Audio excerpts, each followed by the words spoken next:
Welcome back to my channel. ఈరోజు మీరు చిత్రకారుల యుక్తి అనే చందమామ కథ వినండి.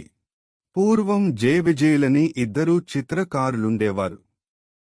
వారు ప్రతిభావంతులు. వారు ఏ కొత్త మనిషినైనా సరే కొద్దిసేపు చూసి ఆ మనిషి రూపం చిత్రించగలిగేవారు. తాము చూడని మనిషిని సైతం వర్ణించగా విని ఎరిగినవాళ్లు పోల్చుకునేలాగా చిత్రించగలిగేవారు. వారు తమ అపూర్వ శక్తులను అనేక రాజాస్థానాలలో ప్రదర్శించి ఎన్నో బిరుదులు బహుమానాలు పొందుతూ దేశాటన చేశారు. ఒకనాడు వారు మాధవవర్మ అనే రాజు యొక్క ఆస్థానానికి వచ్చి అక్కడ కూడా తన ప్రజ్ఞను ప్రదర్శించారు. మాధవవర్మ వారితో, మీరు ప్రతిభావంతులని నేను నమ్ముతున్నాను.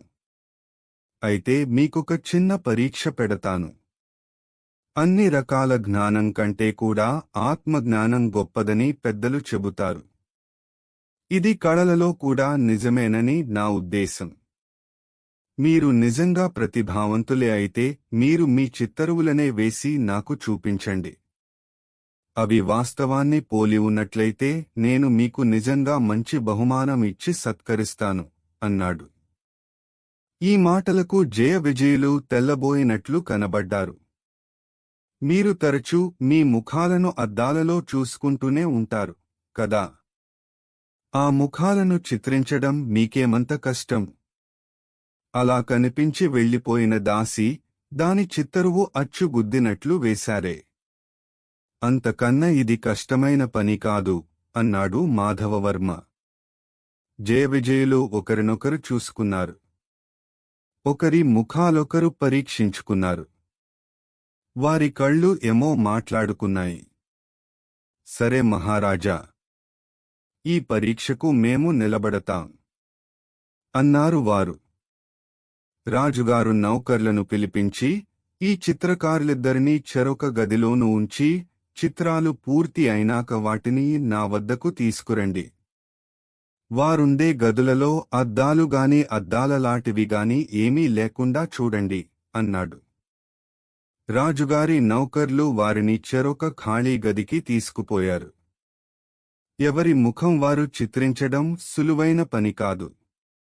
అద్దంలో చూసుకున్నప్పటికీ ప్రతిబింబాలలో కుడి ఎడమలు వ్యత్యాసంగా ఉంటాయి.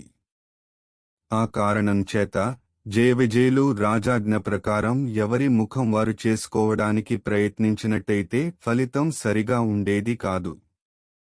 అయితే వారు ఆ పని చేయడానికి ప్రయత్నించలేదు. విజయుడి ముఖాన్ని జయుడు, జయుడి ముఖాన్ని విజయుడు చిత్రించనారంభించారు. ఒక్క ఘడియ లోపల ఇద్దరి చిత్రణ ముగిసింది. వారు తమ తమ చిత్రాలను వేరు వేరు పెట్టెలలో పెట్టి నౌకర్లకిచ్చి వాటిని రాజుగారి వద్దకు పంపించారు. రాజుగారి చేతికి అందగానే 2 పెట్టెలు కలిసిపోయాయి. వాటిలో ఉన్న 2 చిత్తరువులను ఆయన చెరొక చేతిలో పట్టుకుని వాటిలో గల వాస్తవ చిత్రణకు దిగ్భ్రమ చెందాడు.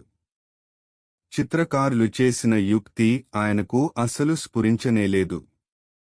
ఆయన జయవిజయులను సభకు రావించి వారి శక్తిని ఎంతో కొనియాడి ఇద్దరికీ ఘనంగా సన్మానం చేసి పంపించాడు.